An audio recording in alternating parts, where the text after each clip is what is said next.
Good evening, and I should say just welcome because we don't know what time people will actually be watching this, but welcome to those who are coming into this webinar panel discussion based on themes in the documentary Whose Streets.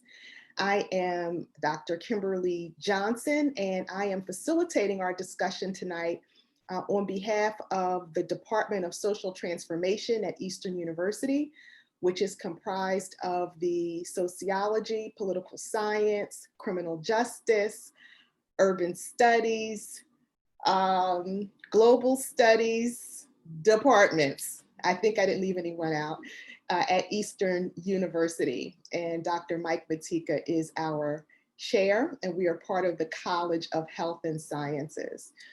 On our panel tonight are a faculty member.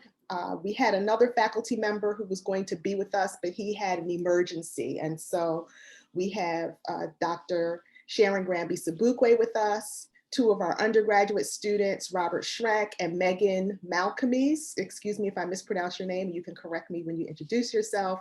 And also Sharon Thomas, who is one of our graduate students in one of our doctoral programs. So just before we get started, I'm going to show a trailer from the movie Whose Streets, which hopefully those who are with us and those who will watch this subsequently have already seen.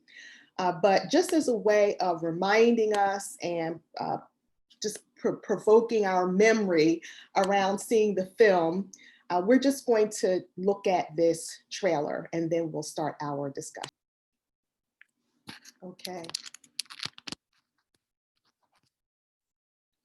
Whose Streets is a documentary that was released in 2017, and it chronicles the uprisings in Ferguson, Missouri, following the police murder of Mike Brown in Ferguson.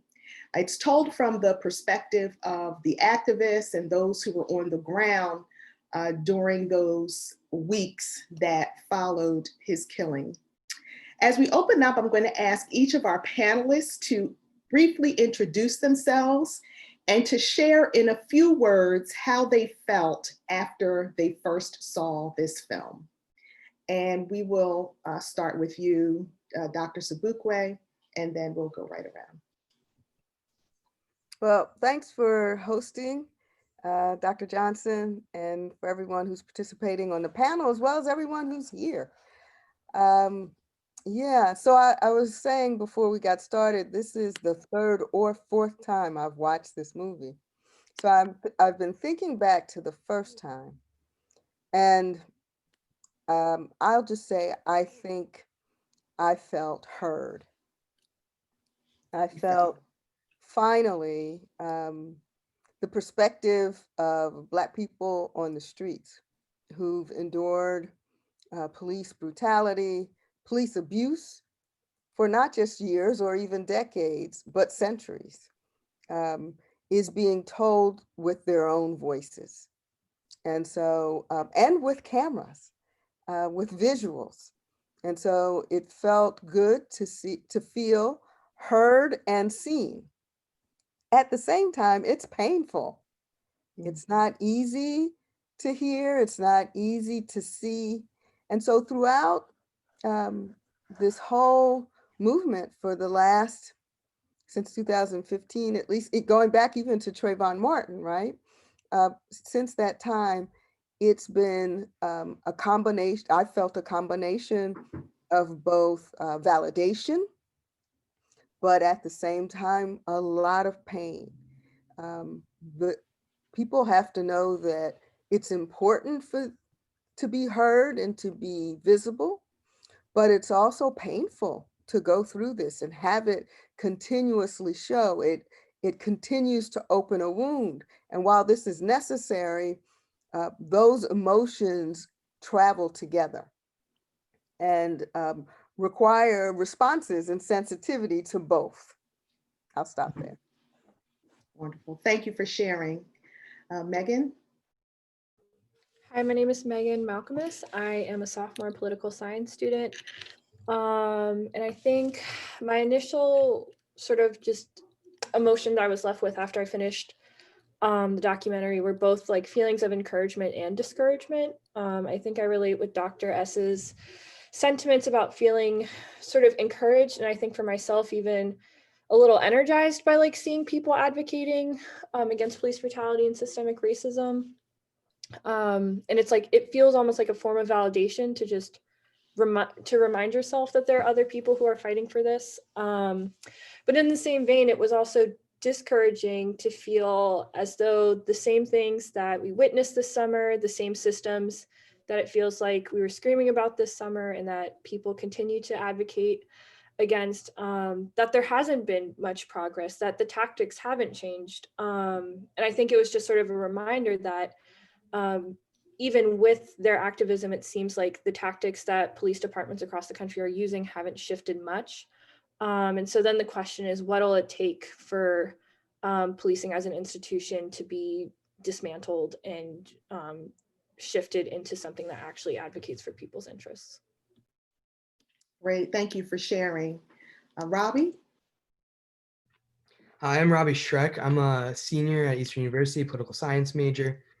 Yeah, I want to share similar sentiments that like I came out of the film initially feeling like shocked, kind of speechless, because it's like very easy to become desensitized over the history of police brutality because the policing system has been brutal since its inception in the United States. And so I felt like a sense of speechlessness and shock from that, but also a sense of hope that came from it after because it is being noticed now. It is being pushed against, and there is some sort of activism that is starting to like take form and being continual and not just like popping up sporadically. And so now that there's like a continual voice that's being heard, it left me really hopeful for change. Great, thank you. And Sharon Thomas. Good evening, everyone. Thank you for inviting me, Dr. Johnson. I'm Sharon Thomas, and I am a doctoral student in the Marriage and Family Therapy program at Eastern University. And I'm also a licensed professional counselor in the states of Pennsylvania and New Jersey in private practice, primarily dealing with mental and behavioral health. And everything we do involves our mental health, right? Whether we know it or not, everything that we do in life involves our mental health. So I also have a media company where I produce shows around various subjects, and some of the subjects are around the issues that we saw in the Who Streets movie regarding racism and culture, and having an open dialogue about these issues. And so it's it's very timely to have such a movie, and it's necessary because from the lens of the people who've actually lived the experience. A lot of times we don't get that. And when I was watching the movie, I felt a myriad of emotions. I felt frustrated. I felt exasperated. I felt deeply saddened, but also felt inspired, because I consider myself a social activist as well, especially on my media platform. And the inspiration is to know that there are people who are fighting this fight and that we will never stop fighting this fight.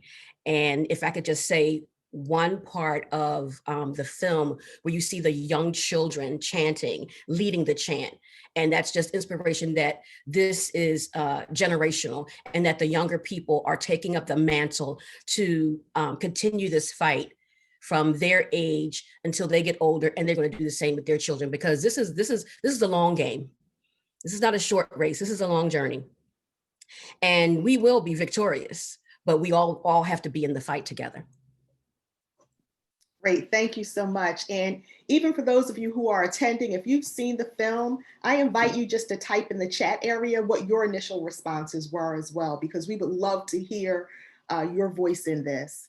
But I heard our panelists say feeling heard, feeling seen, pain, feeling a sense of validation, encouragement and discouragement. The film evoked frustration, shock, a sense of speechlessness, hopefulness. It was viewed as something that was timely, necessary, frustrating, exasperating, saddening, and inspiring all in one thing. So thank you for that. Just to piggyback off of what you were saying, Sharon, you mentioned how the children made you feel hopeful because they were being trained as activists. Could you all share perhaps a scene from the film that you found particularly disturbing or particularly moving and inspiring? And you can speak in any order. We want to make this conversational, so you're free to respond to one another as well. So a scene you felt particularly disturbing or moving or inspiring. I think one scene in particular for me, because there was a lot of scenes I found moving, but also a lot of scenes I found disturbing. But the one scene I found to be moving and disturbing at the same time was one of the first initial scenes, where you have the two young men that are in the car describing some of the like education system and some of the structures that have kind of like led to this moment. And it's like I found that to be kind of chilling that like they're aware of these structures and how it's been like a burden upon society that these structures haven't really held up what they're supposed to do and their social obligation for our society to continue at a way towards justice. And I think that because of that and their awareness of it made it even more chilling because they're aware of it. They've been advocating for the change of these systems, yet nothing has happened yet. And so like I think that shows sort of the balance that needs to be had between like democracy and our voice being heard, and yet like there not being a level of like elite rule over the law and our structures. And so I think that's like one of those scenes that's disturbing, specifically because they know what's happening, yet there isn't much power for them to change it at that initial moment. Amen. Thank you for sharing that. And I think that's part of the frustration among people of color, not just in Ferguson, but across the country as well. Someone else. I'll jump in. Strangely, one of the scenes that made me most angry didn't involve the police, I realized later. It was in some ways a simple thing, but it just reflected the level of aggressions and disrespect and devaluing that that Black people experience all the time. And that was when the apparently the owners or the management company of the housing community where the memorial was placed removed it. And I thought, how many offenses, how many, aggressions do we have to face? Do we have to endure? Can you just let people mourn in their own way? And so that's something that I found upsetting. Of course, in addition to all the police brutality, but on top of that, why couldn't they let the people mourn, right? Because they had a totally different conception of what was acceptable. But what I found very encouraging and really stood out, I'm not sure if that's the word you said, encouraging, but one thing that really touched me was in general, the courage of the young people. Stokely Carmichael, Kwame Ture was his name in later life, said that one of the greatest things that Dr. Martin Luther King gave to the movement was to have no fear. Courage, to have no fear. And I felt that especially when, do you remember the scene when they're all gathered in a stadium for Ferguson October? And the NAACP representative gets up and he talks and he's almost preaching and he's talking in the traditional way. And the crowd starts saying, let them speak. And these two young people walk up and that young man made it plain. And he said, two of the things he said really struck out. He said to the clergy, where were you? I'm a clergy member, as is Dr. Johnson, and we're both, participate in activism. And the truth of the matter is that in this season and this movement, clergy are not in the forefront for the first time in the history of Black movements. And the question we have to ask ourselves is why? Yeah. And we don't have to be in the forefront. We don't have to ask ourselves why we're in the forefront, but where are we? And then finally, he said, you ask us when we're going back in the house, and he says, we're never going back in the house. Yeah.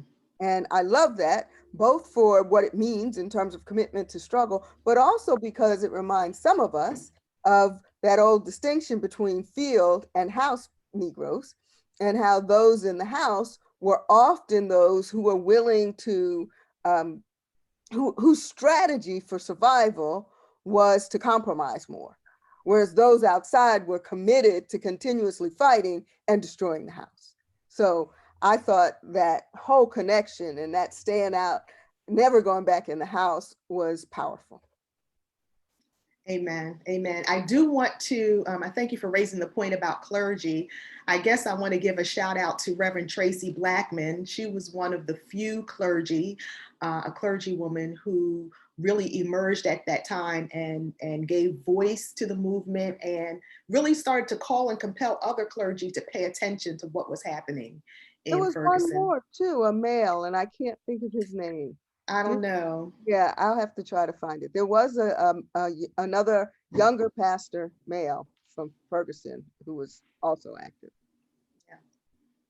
Thank you. Yeah, thank you for sharing. Never going back in the house. And I think we're seeing that around the country. People have not gone back in the house.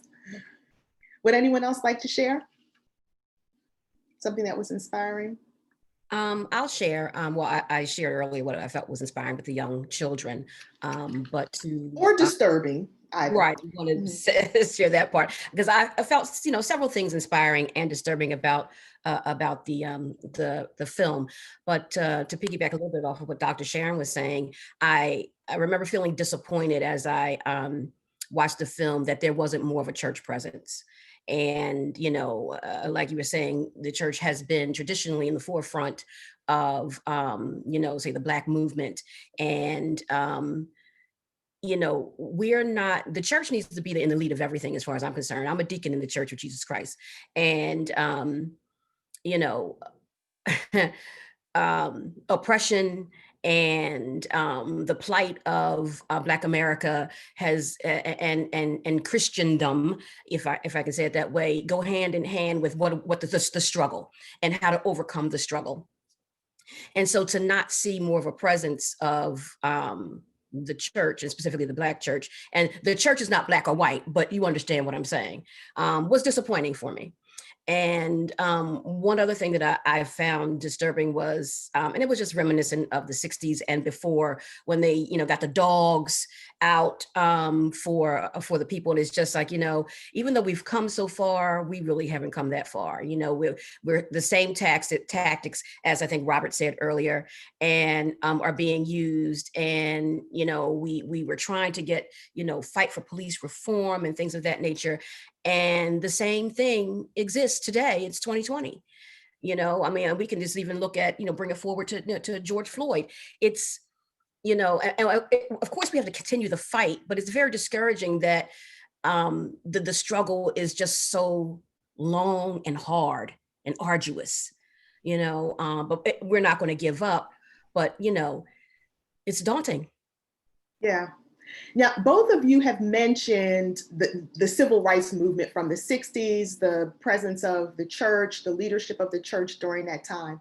In what ways do you see the Black Lives Matter movement being very different from what we saw in the 50s and the 60s in America? Like, how do you think it's different? Dr. S? I'll go, sure.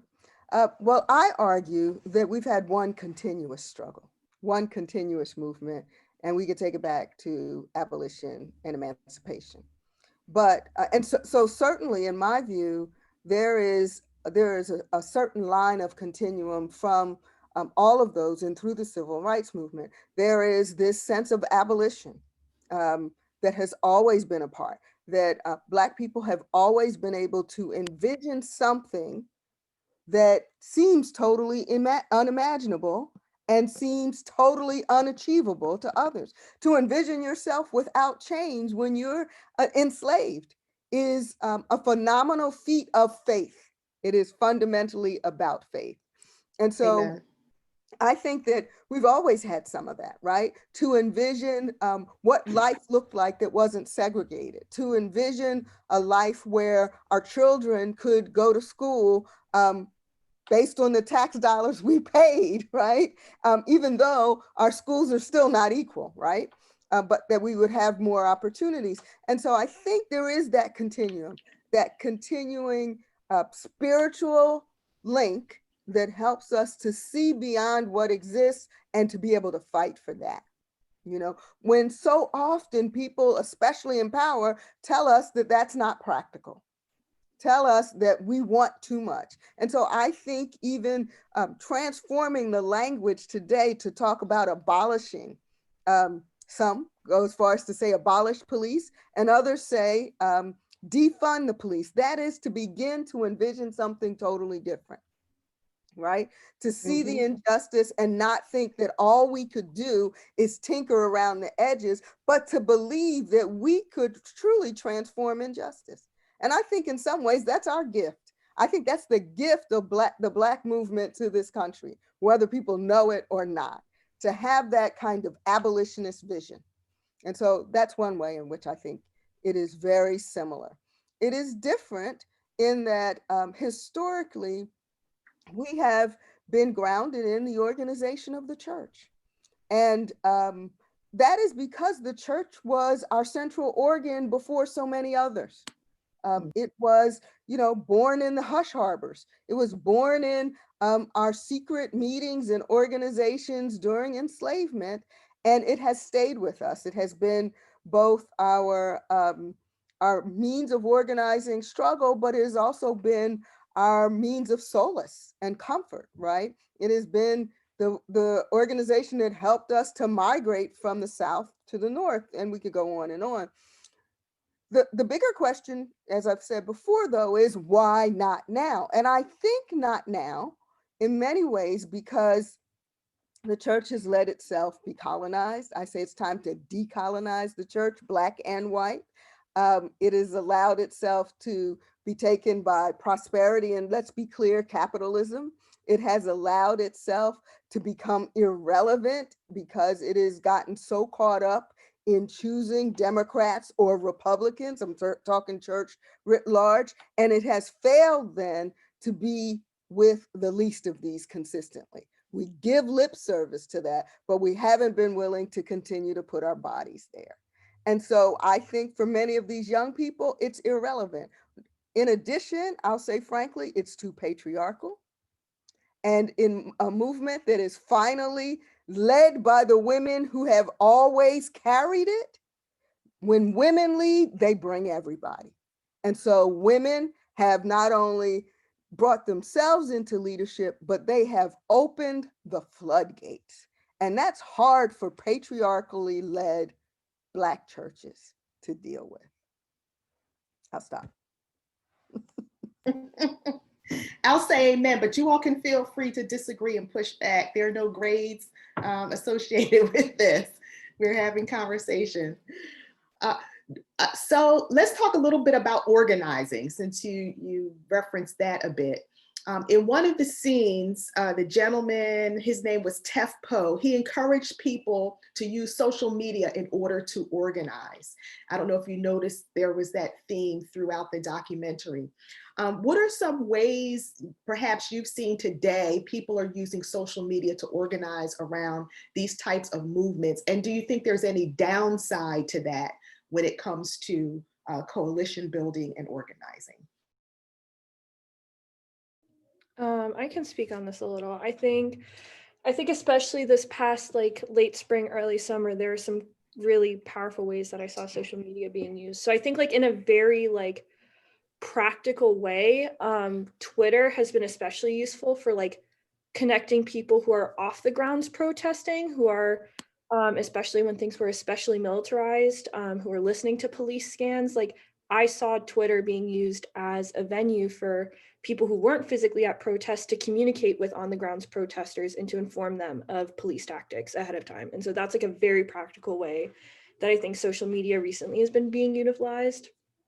And I think, you know, especially amongst like college age students right now, there's definitely a huge utilization of Instagram stories as a means of sharing information that I think can have both its pros and cons. Like I think in a lot of ways it shares really valuable, useful information, and especially for offering information about upcoming actions or about like community fridges or other resources that people need. I think it's really useful for that. But then there also is always the danger of it becoming almost like the McDonald's of social activism of it's really cheap, it's really convenient, it's really pretty, but like, you know, it can't be a replacement for actually getting involved with an organization or with a group of people. And so I think in a lot of ways, social media has the platform to create those initial connections for people to get connected with in-person actions and with grassroots organizations. And then the choice then for all of us who participate in social media is whether we're going to take advantage of that or are we going to leave it at a performative level. And I don't think that's a question that of whether or not social media is useful or not. I think it's often positioned as either is social media good or bad, but it's really, are we willing to take advantage of the opportunity that it presents us with? So. Yeah, I think Megan touched on that very well. And there's something I kind of want to add to that she was mentioning is that the interconnection between having like a performative assembly or having something that's actually like personal. And I think that's the one thing that the Black Lives Matter movement has done extremely well in the last couple of years is that it's made it personal and it has allowed it to be something more than just a performance that you see with some other types of activism. And that specifically that it was bringing people to the streets. It was having people be a part of the coalition to kind of make this change that was needed. And so I think that social media allowed for that message to spread and allowed it to become more than just like a performance of like, do I look good on social media? And I think the one thing that it particularly does well is allow information to be disseminated extremely quickly. And when that happens, that makes it a lot easier for people to join. But I also think like that information can also be critiqued in a way by like counter protests that arrive. And so like sometimes it can lead to like this, you know, more tension than what we already have. And so like sometimes there's that beneficiary part of allowing people to be on the streets, allow it to be personal, but also allows for like a counter protest that could possibly arise and where like possibly allow even more tensions to continue to escalate. Yeah, so everybody sees it, right? The people who you want to organize and bring together, and then agitators see it, the police see it, other people see it. One of the things that came to my attention, which I don't know why I didn't know this before, is that young people also speak in code on social media when it comes to some of these activist activities that have been happening. And a friend of mine actually called me, this was a few weeks ago, and she said, my granddaughter, I think it was her granddaughter, said, this is what's going to be happening in the community tonight. And they've been talking about it on Instagram, and she just was explaining it to me because I didn't understand the code words that were being used. So that's another aspect of it as well. Let's talk a little bit about policing, and then we'll go to some of the questions in the Q&A area. And again, if you're watching, I encourage you, if you have any items for discussion for our panel, just to enter those in the Q&A area. So let's talk about policing in the Michael Brown incident and the days and weeks that followed. What were some of the ways that you think the police could have handled their reactions better after Michael Brown was killed? So not so much, I don't want to focus too much on what happened between Darren Wilson and Michael Brown, but immediately following that, what do you think were some of the missteps that occurred on the part of the police, or just ways they could have handled the situation better? And then we'll talk about the community. Yes, Sharon. That I don't know exactly if I'm getting the person's position right, but I believe it was the chief of police, and you all, may remember, after George Floyd was murdered, he came into the community. There was no guns, there was no tanks, and he talked to the people and he listened to the people and he actually walked with the people. And I think if you want to bring a message of healing and hope and peace, you don't start off with guns drawn in people's faces and dogs and tanks, especially when it's peaceful protest. There's no one's doing anything but marching and chanting and wanting their frustrations to be heard. So why come with a militarized presence? That's only going to antagonize the situation. So if you come in peace, actually come in peace and walk with the people, listen and talk with the people. That doesn't mean you have to agree. But listen, let's all just be on the same side as human beings wanting the best for our communities.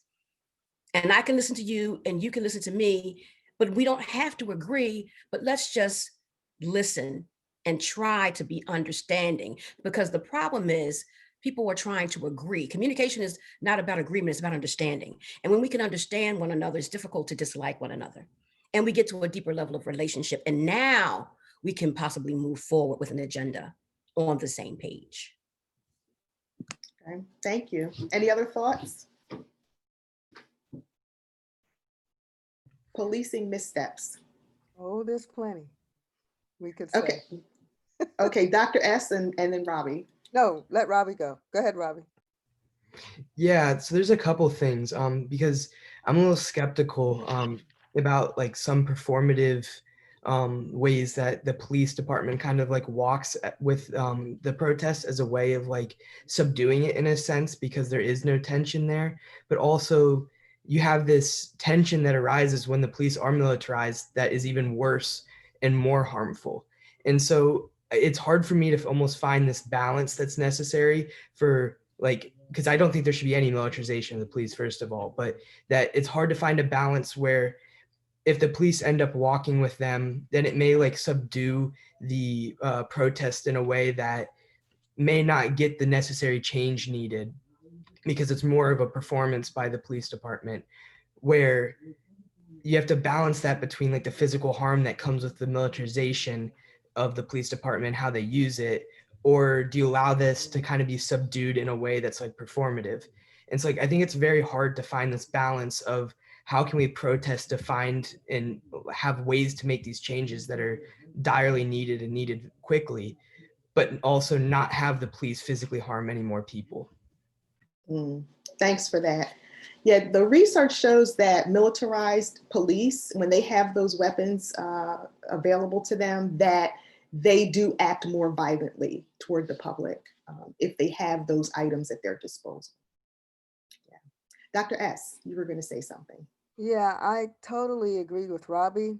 In some ways, it was somewhat refreshing, encouraging to see, for example, police kneeling with demonstrators or walking with demonstrators. But the bottom line is that's not changing the institutionalized racism.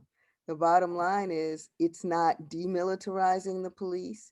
It's not also even changing their responses to Black people and people of color. We don't have only to look at any of the footage, and there's plenty of it online, of the Oath Keepers, white militiamen who marched in Ferguson with full arms, who were not accosted by the police, who were talked to respectfully. Police treated them with respect. It's not what happened to peaceful protesters. And then secondly, those demonstrators who took over the Capitol in Michigan with arms. And when you look at the video from that instance, those police showed the greatest restraint. They did not come with tanks. They did not come with high-level military armor. And instead, as these militiamen yelled in their faces, they stood there and showed restraint. And so there's far more than a few who kneel that has to happen. There has to be real systemic change that has to come from addressing the finances, the militarization that has to come from training. I mean, you know, a part of the militarization has been the mindset that's developed.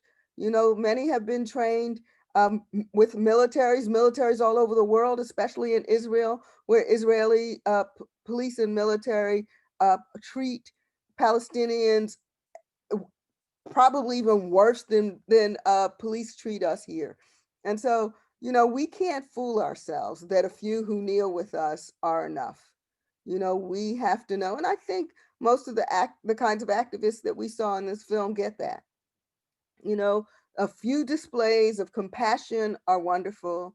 I saw the face of that. Did you remember that scene with the Black woman police officer and they were challenging her? You knew that she felt them. She knew she was about to cry. But then she looked at her peers on each side of her, and so she was caught. And so I get that. But for her too, the systemic racism, the systemic classism has to change.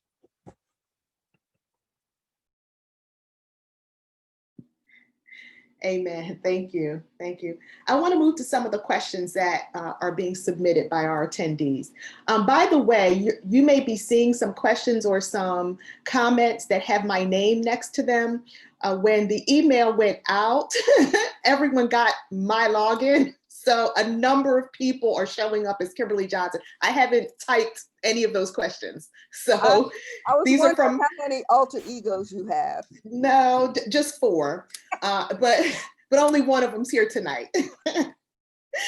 Okay, so here's the first question from an anonymous attendee, and it has a number of components. What would it take for my wound to feel healed? The wound that's open every time I watch things like this and people who look like me die. Would you say it is a collection of work that needs to be done by the society, or would you say that it is something that Black individuals need to work out on their own, or both? What would it take for my wound to feel healed? All right, Sharon Thomas, marriage and family therapy. I'm gonna jump in there. I didn't want to be the first, but okay. So I think it's imperative for each individual, whatever their state of being is to work out whatever issues they need to work out for themselves. If I have a problem, I need to do what I need to do to help heal that issue. Get into therapy, get support, to get spiritual help, whatever the case may be. However, when we're dealing with, you know, systemic racism, white supremacy, a patriarchal society, that was the inception of this country, and you're going to constantly relive that every day because that's where we are. And so we are traumatized, because Black people are traumatized every day. We live a traumatic life, right? Because of, you know, it being a white supremacist patriarchal society. I mean, it's what it is. And so we can do our own individual healing, but I don't think that the wound will ever be totally healed over as long as the country is the way it is. So let's just say an ideal. If white supremacy were to be dismantled because of, you know, the fighting for this, and it's not a patriarchal society and it's an ideal world, which an ideal doesn't exist, then maybe the wound would go away. But until then, it's a constant work on our own behalf to do what healing that we need to do and however we see fit to do it, and whatever our responsibility is, individual responsibility is in the fight to make that overall picture happen. But you have to do what you have to do as an individual, just like any other issue that you have. I got to deal with this so I can maintain my sanity in it, because I can't control anyone else. And so since I can't control that, I have to do what I can control to keep my sanity so I can maintain myself within this paradigm. Thank you for that. I have to admit, after I saw the murder of George Floyd this summer, I was just triggered in a way that I had never been triggered before. And I think a lot of people were. but it hit me very differently. And I've seen people die on camera before, be shot and killed by the police before. But it was something about that one. It just seemed to break my spirit. And I still think every day it's a fight. It's a fight to be hopeful. It's a fight to just stay at the table in these conversations. But I know that the lives of people are at stake, right? My own, they're at stake. I have the military in my neighborhood, right? So these are the things that people are dealing with. They seem remote for some people, but for others, it's literally right outside the front door, confronting them every day. So I really appreciate that question. Any other comments relative to generational trauma and that kind of thing? Dr. S. Yeah, I would just add that I think South Africa is an interesting model to look at. In many ways, they've done just the opposite. They focused on, well, tried to do both. They focused on trying to deal with the collective trauma through their truth and reconciliation process. But what I think it's also shown, and that's, that whole truth and reconciliation process had its strengths and its weaknesses. I'm not saying it's perfect, but they helped to, they weren't the only ones. They helped to establish a model that I think those who deal with those kinds of things continue to work to improve all around the world. But what has also become clear from that experience, I think, is that the effects of that trauma resound and are institutionalized in economic and political structures as well.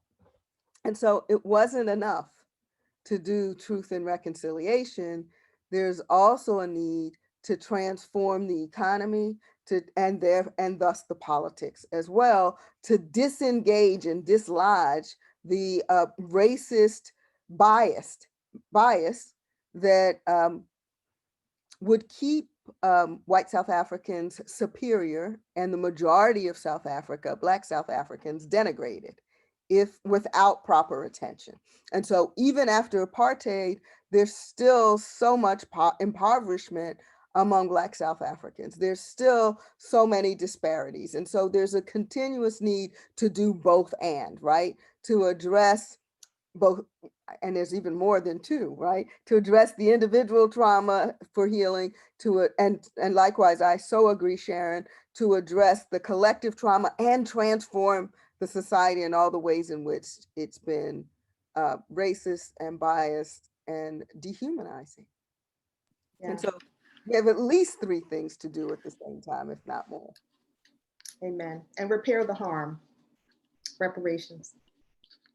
And unfortunately, as I said, racism is in every institution, in American society. So, it has to be changed, flipped upside down. Basically, we have to start from the beginning and start all over.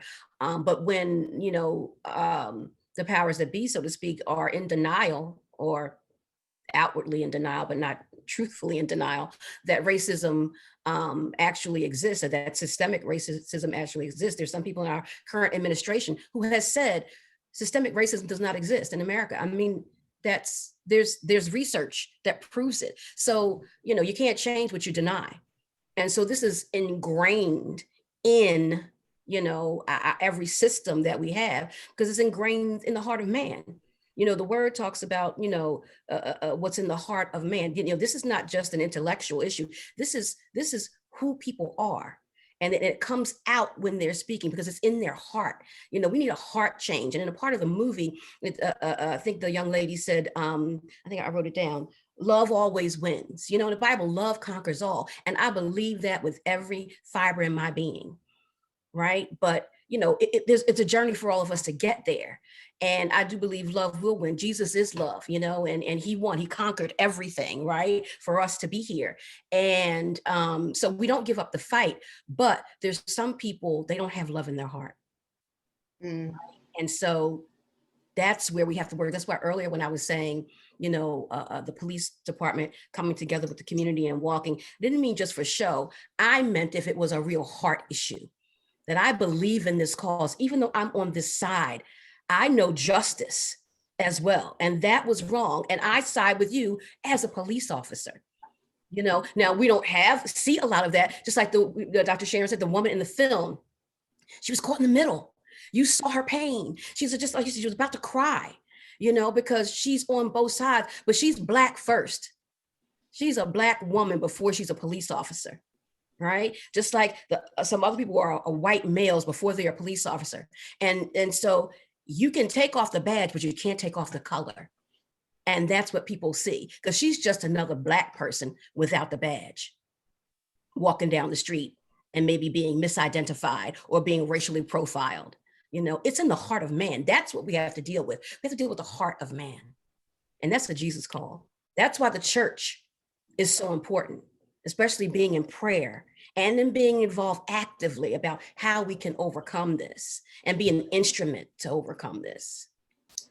I agree with what you're saying in terms of love and in terms of the church's role. I think one of the challenges, though, is that the church tends to look at these issues on a very individualistic basis and not really look at the institutional issues and not even look at ways that it has been complicit in these issues. And so that makes it very difficult. There are a lot of, just like there's that well-meaning Black female police officer in a racist police system, right? Which the DOJ said that was an entirely racist system. We have people who are good Christian people who are in churches who don't get this whole idea of systemic racism and institutionalized racism. They just don't get it. And so when you talk about love and the need for heart change, I think you're spot on with that. But I was also thinking about I don't know, was it Cornel West that said love in public looks like justice, something like that. And some people are missing that side of things. What does it mean for love to reign in society as a whole? Let me ask another question. This question invariably comes up when we have these types of conversations. People will bring up the whole matter of looting and talk about the inappropriateness of destruction of property as a response to violence. So let me just read this question, and I would love to hear your thoughts. There are many parts to this question. You could choose any part of it to respond to. So one protester, Kayla Reed, she commiserates that critics are more concerned with the destruction of property rather than the destruction of Black life. And she specifically calls out the Quick Trip gas station convenience store that was set on fire after Brown's death. And she says, if no people were harmed, she does not consider it a violent act. Should acts that destroy property or objects be considered violent if people are not harmed? Does property matter? And what do you think compelled people to react to Michael Brown's death and to set that on fire? And what was behind the police reaction to the destruction of property? So you can attack any part of that very long question. Personally, I do not consider destruction of property to be violence in the same way that violence against a human being is. And I mean, that's for obvious reasons, but I think what concerns me most about people's instinct to be concerned about property destruction, especially for those who identify as Christians, is the cognitive dissonance between the fact that there are people who believe that they can be concerned about property destruction, yet serve a Christ who flipped over tables.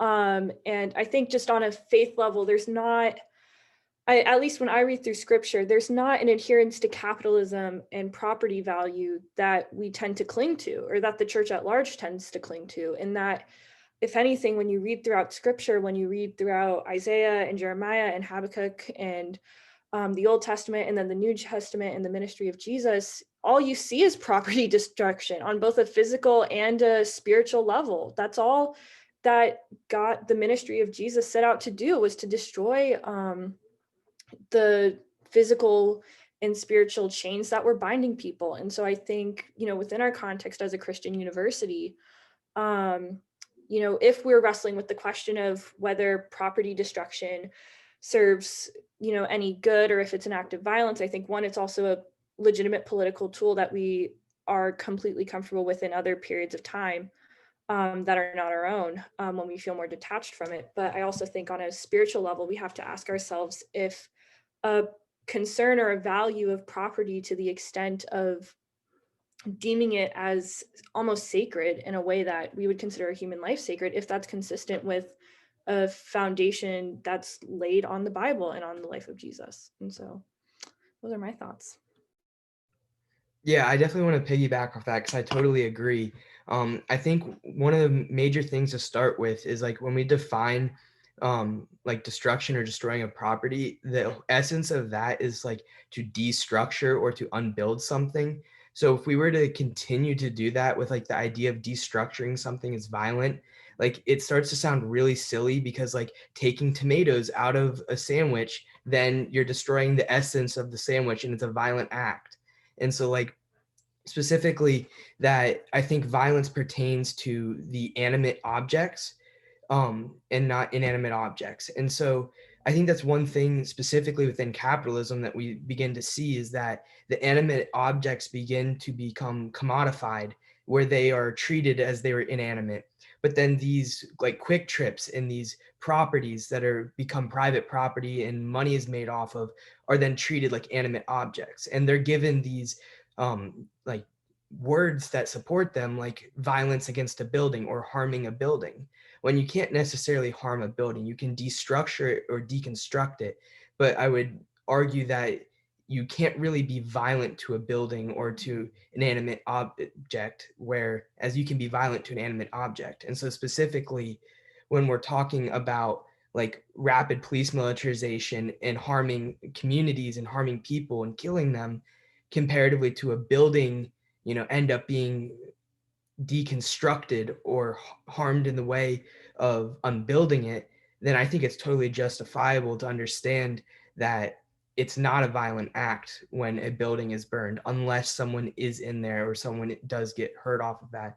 But I think destructuring or unbuilding a building doesn't necessarily have any ties to violence, but rather kind of destructuring some of these central ideas that are present within capitalism. Okay, thank you for that. I'm going to push this envelope a little bit more. Oh, can I say something, please? Yeah, go right ahead. Go right ahead. Okay, so one of the things when I'm doing, I see a lot of people with anger issues. So when I'm doing an anger management assessment, there's typical things that are on there that speak to anger. And so there's anger that's displayed with destruction of property, such as, throwing a cell phone or punching a hole in the wall versus, punching a human being. And I think, this is the level that we're talking about. I can be angry and I can harm a physical being, or I can be angry and harm a piece of property. So there is a level of violence there. It's just that it's not the same level of violence. And I think that, a lot of the reason why the looting and the rioting becomes part of the issue is because people want to change the narrative. They don't want to look at what the real issue is. So let's look at the bad behavior that during the peaceful protest that happens. Now we know there's bad apples in every bunch. Those people, who might loot and rob, those people are opportunists. Okay, so we can separate them from the people who are there to peacefully protest. But because I don't want to look at myself, because if I look at myself, that's difficult, and I might have to change. Let me change the narrative of what I see that's going on and say, see what they're doing? They're robbing, they're stealing, and they're burning down buildings, because I want to change the narrative. Because if I don't change the narrative and look at what the picture really is, that means I have to look at myself, because I am a product that is a product of what I have started or what I have condoned, because I haven't looked at myself to make changes so I can make this better. So therefore we wouldn't have to have these types of peaceful protests, because there wouldn't, say, be police brutality. But if I change the narrative, I don't have to look at myself. And so I think that's a big reason why the looters and the rioters are often, put in the forefront of these peaceful protests to change the narrative. And just one other thing, in the beginning of the film, I think, how they had numbers 1, 2, 3, 4, 5. I believe the first number, there was a quote from Dr. Martin Luther King Jr. And he said, "A riot is the language of the unheard." And it really, how long can we expect for people to be not heard, to be killed in the streets and oppressed without them rising up in anger, in justifiable anger? You have killed my people since you brought us here. How long do you think that we're going to sit on that powder keg? It's not going to happen. And we're seeing the result of that now in this younger generation. It's not the same generation as before. And I believe, and I agree with Dr. Sharon, it's been a continuous movement, but we've had, peaks and valleys, and we're coming up out of a valley. Right. And the young people, it's not like before. We are in the streets. They're in the, I'm not in the street because I'm older. I do my stuff on my media platform. There's a place for everybody. Right. So I mobilize with the young people where my lane is. Right. But the young people have a new energy, but also too, they have an anger, just like you saw in the movie. And it's like, we're not going in the house. We're going to be here until something changes. And I don't care if you kill me, because my life is worth it for the lives of others to be better. So I just wanted to say that. Thank you. I'm going to play devil's advocate for a moment. Is there any sympathy for business owners in these communities who maybe have worked very hard to establish and maintain these businesses to help the community members? Dr. S? I think a lot of people have compassion, especially for what I've heard again and again, and I can empathize with, is what happens when you destroy pharmacies, for example, and the only way that senior citizens in the neighborhood can get their medicine is through that pharmacy. And I get it, and I have compassion for them and the businesses that have stayed and tried to serve. I'll say a couple of things. I'd say first, if you look at it, especially this video, and you follow what's happened in many instances like this, the political violence starts first with the police. I mean, it is a horrible act of violence, and I tell you, it's not apolitical when the police shoot someone who's unarmed multiple times. That is a continued overreaction of violence and authority and power on vulnerable people. And to perpetuate and to continue that is to abuse power, and power is the basis of politics. And so the violence starts with these police actions. The people have consistently responded with peaceful demonstrations that are then escalated. And they're escalated by police that show up supposedly to keep law and order, but who emphasize, as so many have said, property before human lives. And therefore, then the political violence is escalated. We even saw, and I don't know the truth of all of these, but we clearly saw in film footage after George Floyd was killed, what looked like provocateurs who were breaking into buildings. And so it's hard to tell who's really instigating what's called looting. And sure, there's some people who will break in, but I think Megan and Robbie were so dead on when they said, they were so correct when they said that we really have to keep our eye on the ball and focus on human lives. And I think here's a job for the church, and we've been doing it. Let's help those businesses. Let's help those senior citizens, but not by jumping up and telling everybody to stop, because you are so distracted by this claim by the media and those in power that says the violence against property is more important than the people. And so that's one of my call outs to the church and to clergy. You concerned about it? Well, you go in and you help the businesses. You go in and you help senior citizens. You go in and you help the elderly. That's your role then in this movement. But understand that a part of what's going to happen is that, as Sharon said, people are angry, and people they're in a totally victimized position. We know as Black people, if we marched in Missouri, which is a state where you can carry, like those white militia did, we would be dead. We know it. And so, when people attack what they can attack, that is a political strategy. It's a political strategy to attack property, to send the message that it's not as important as people. And I've noticed that something that happens now didn't happen in the 60s when people looted. They also burned police cars. They also attacked police stations.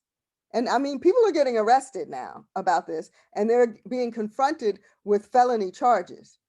But that's the sacrifice that people are making. People are making sacrifices in order to make the point and stand for justice. That, so this is strategic. I don't even agree that those are riots. They're rebellions.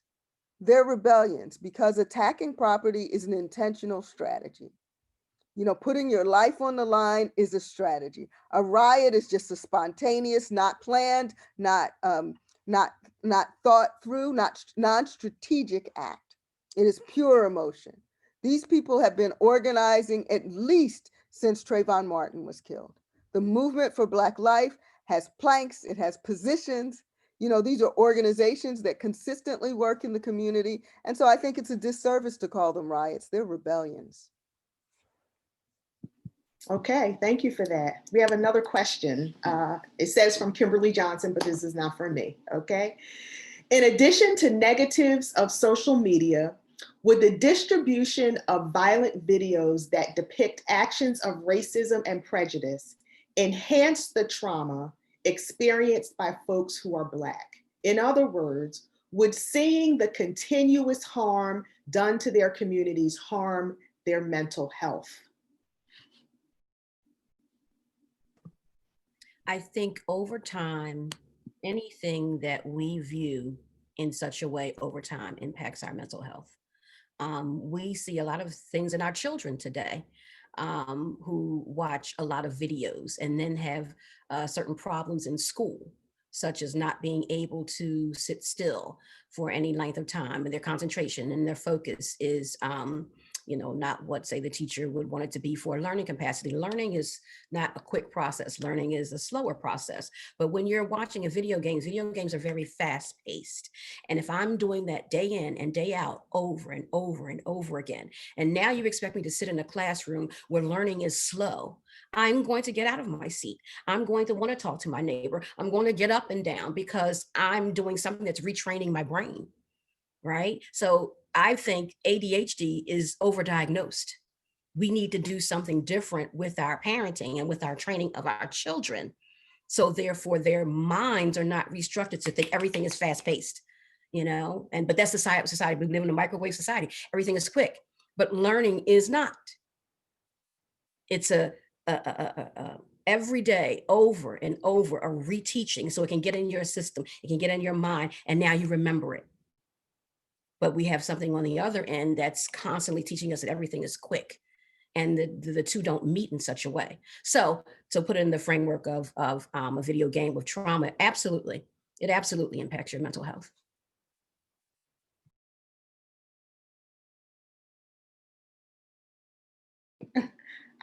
I'm so sorry. I accidentally brought someone named Kimberlee Johnson into the panel, and I have no idea. Okay, sorry about that. Hit the wrong button. That was your other alter ego.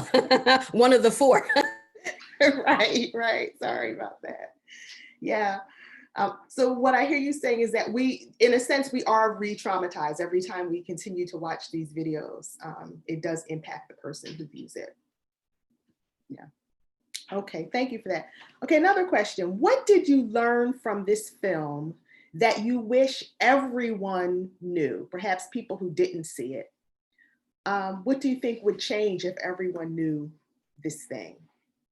What did you learn from this film that you wish everyone knew?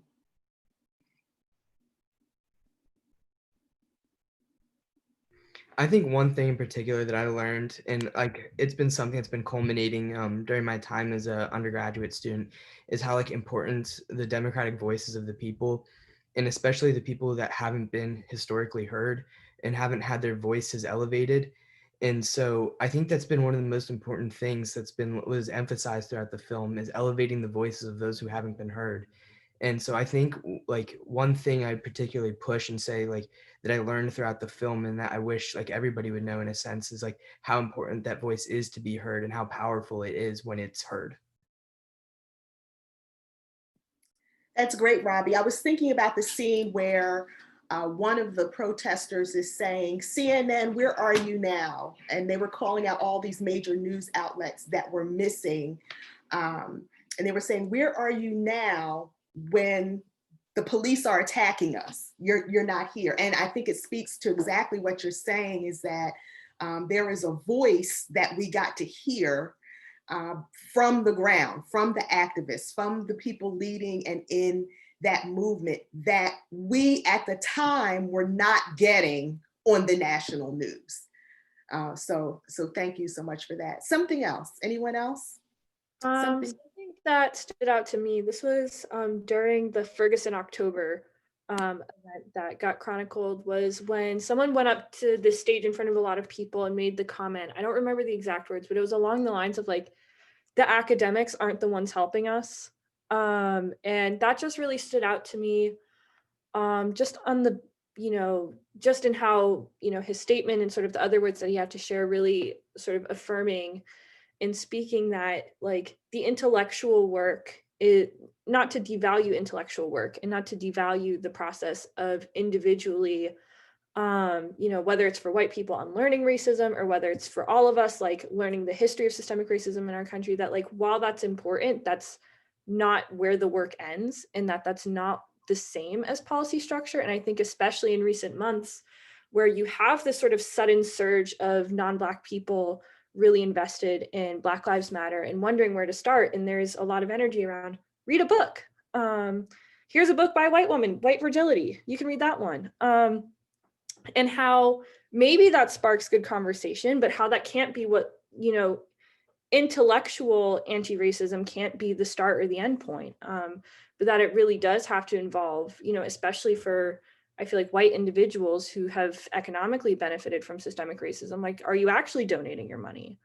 Are you actually like giving up your time and, physically making yourself present to fight against racism? And I just think that the emphasis on making anti-racism work less abstract, I think just really stood out to me. And I think is an emphasis that, I would hope continues, especially in the months to come.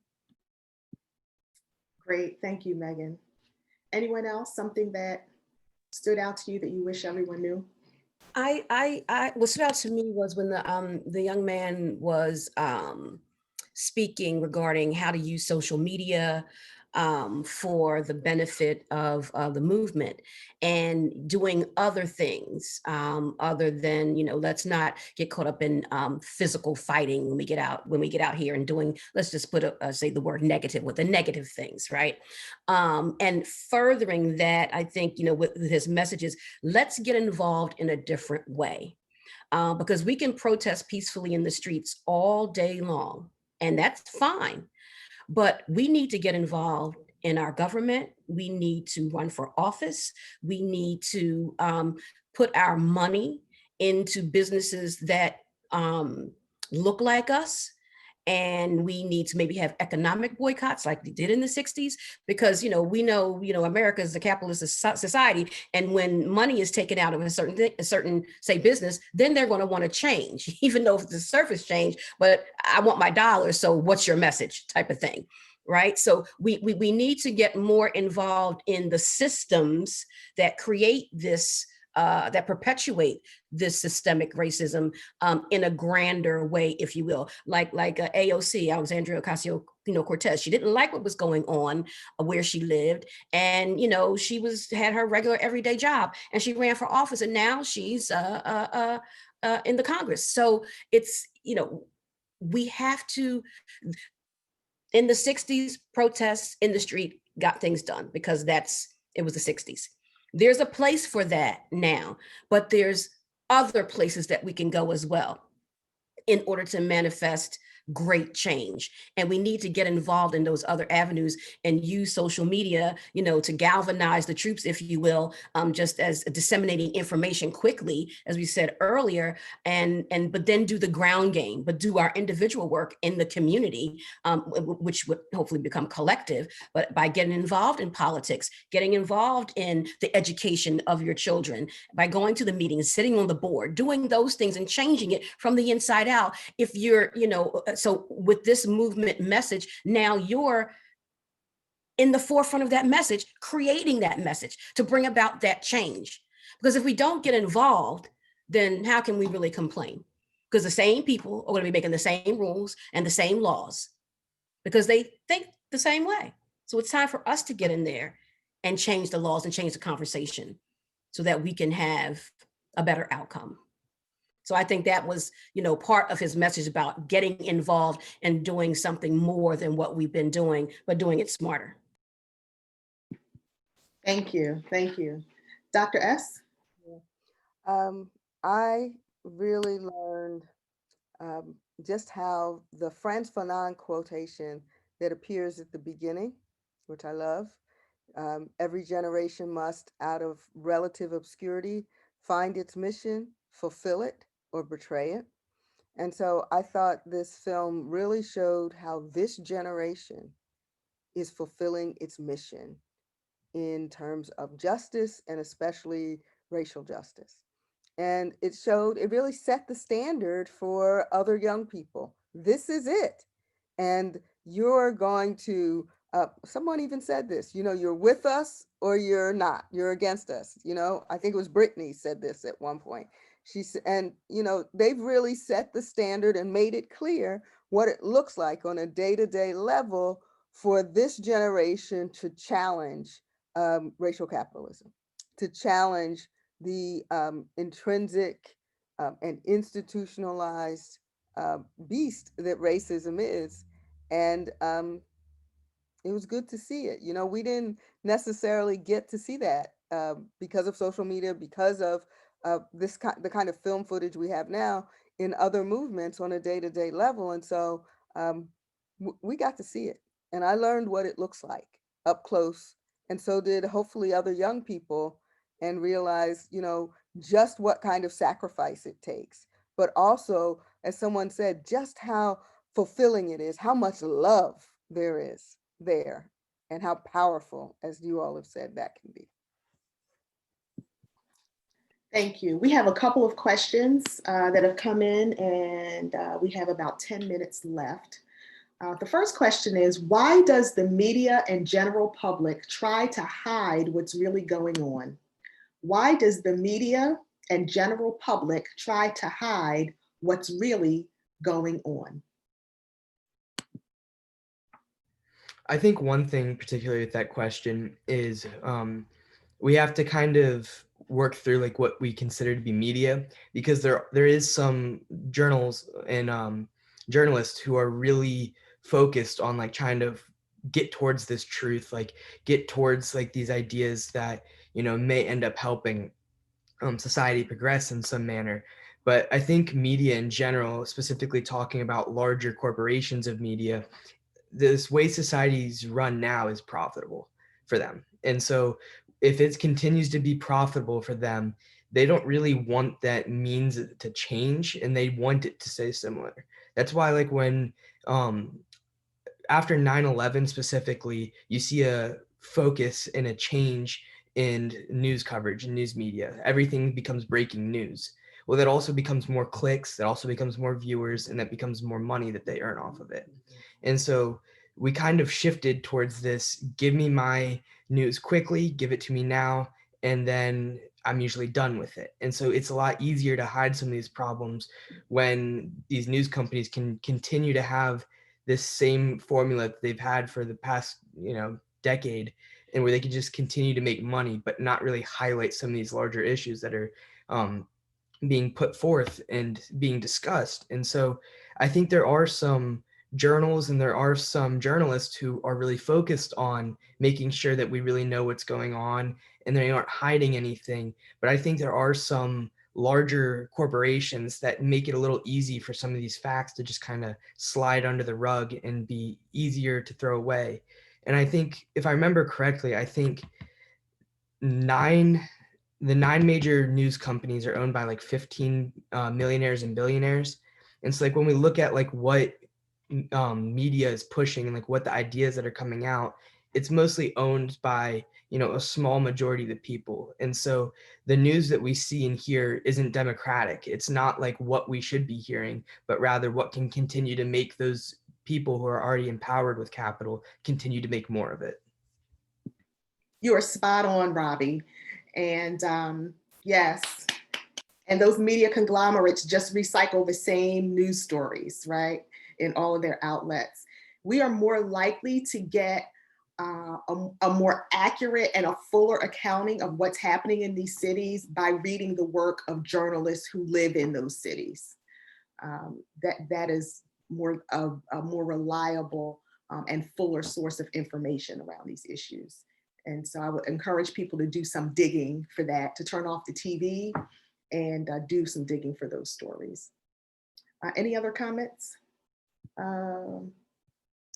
Would you agree that the same power people see being abused by authoritative figures to act violently against people of color is also the same power that everyday individuals feel okay to exercise and act violently against people of color?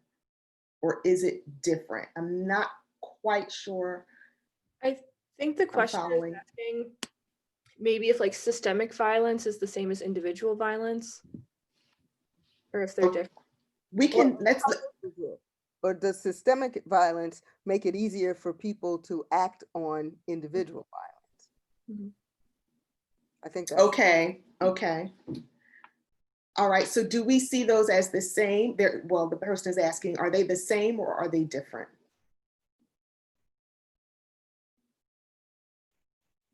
So violence at the hand of the state versus violence between members of a community, for example.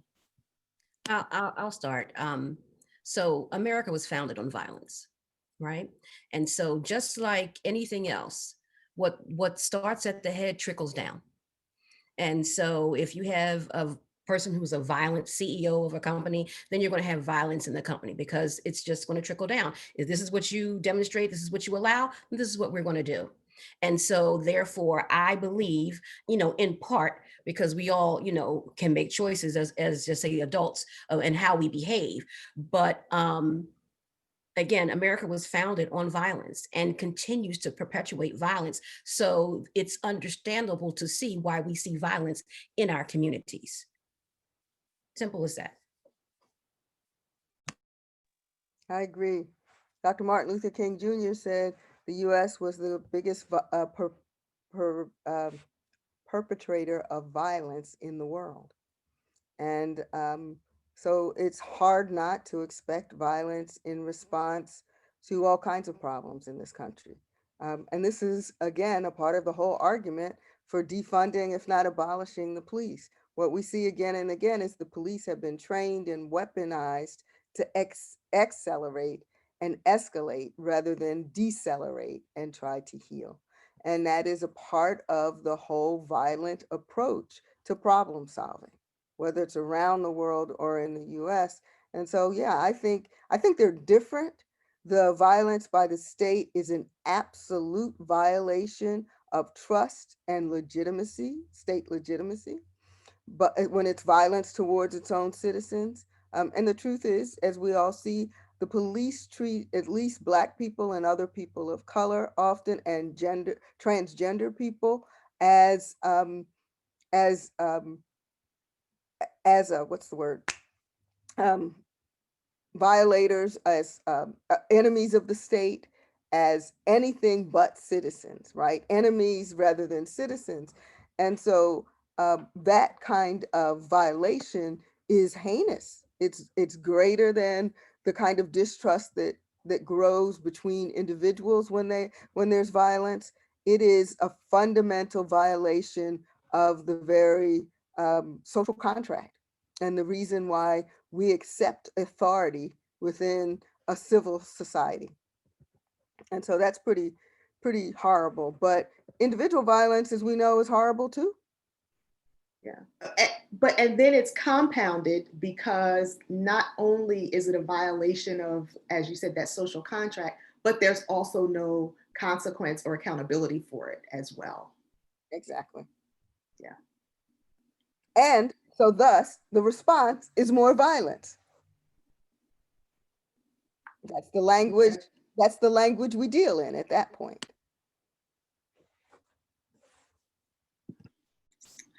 Okay, just a couple of comments and then we will close out. I just want to acknowledge a couple of the things that are here in the chat. One person, not me, deeply disturbing, but admiration for the young women leading the protests. And I think that's important to note that the Black Lives Matter movement is largely led by women, people of color, queer people as well. Robert wrote, as a child of the 60s, I have been deeply saddened and angered that we have yet to come to terms with the issues related to institutional racism and oppression. We need to remain engaged and not let these opportunities for action change pass us by. Amen. And then another person, not me, Beyond #Activism book by Dr. May, is it Elise Cannon? An excellent resource to be more proactive in activism. Dr. Cannon will be at the University Faith Forum in March 2021. Okay, thank you. Am I missing anything else? Any other comments? Okay. All right, we'll end with this. Moving forward, we talked a little bit about this, but moving forward and just thinking about what it means to take action. Complete this sentence. I'm inspired by this film or this discussion to do what? Fill in the blank. And I would invite the attendees that are here, if you've seen the film, you can also fill in the blank in the chat. As a result of seeing this film or even hearing this panel discussion, I'm inspired to do what? We'll start with our panelists.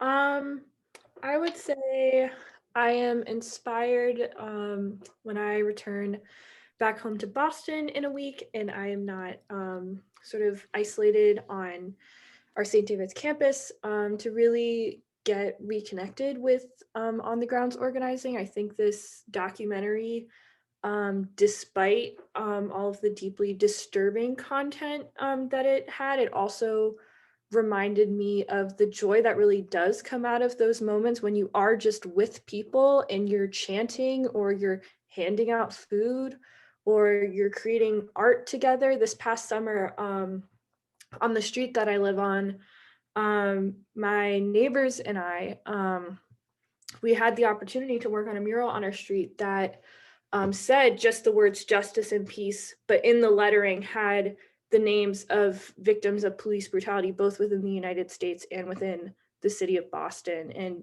even like specific acts of gun violence within our neighborhood.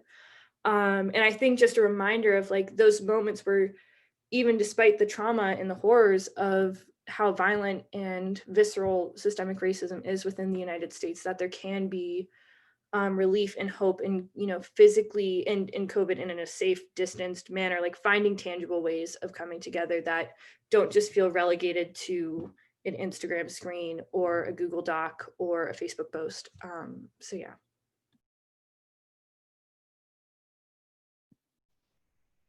Someone else?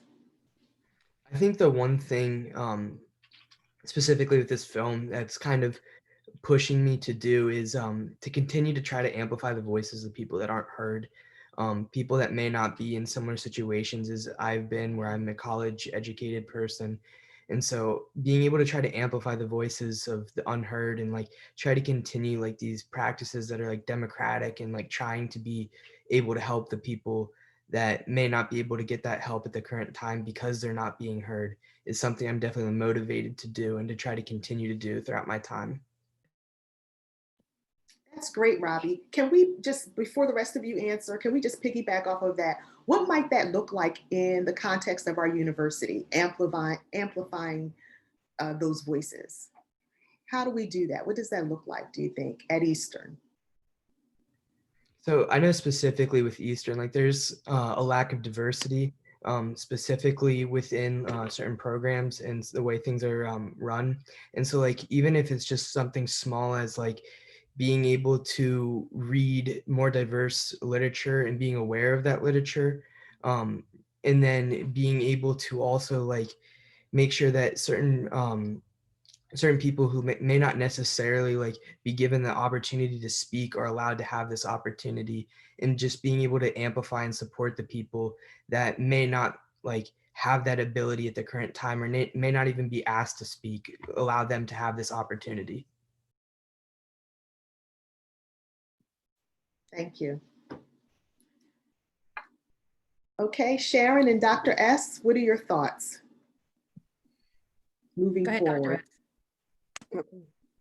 I would say that this film, I don't remember the exact sentence, but it helped me to decide as a result to continue to speak up anywhere, everywhere, all the time. All right. I'm not holding it in anymore. I know, Katie, did you really? You were holding back before. Oh no. Yeah, but I hear you. I think there is a sense in which you know, a lot of people have held back their voice, their opinions, their activism. They've held back on their platforms, and I think that not just with this film, I think especially with the murder of George Floyd, people have just decided to risk more in order to see change happen. I've been interviewing protesters who protested in light of the George Floyd murder, and I'm hearing a lot of that. You know, I've been asking that question. If you've never participated in any type of uprising before, you know, why are you doing it now? And what are you doing it now? And then people are just expressing that the risk is worth it. The risk of an arrest, the risk of losing your reputation, the risk of your job. They're willing to take the risk because they believe the reward is worth it. We have nothing to lose but our chains. But our chains. Amen. Sharon, would you like to add something? You'll be our last voice, Sharon Thomas.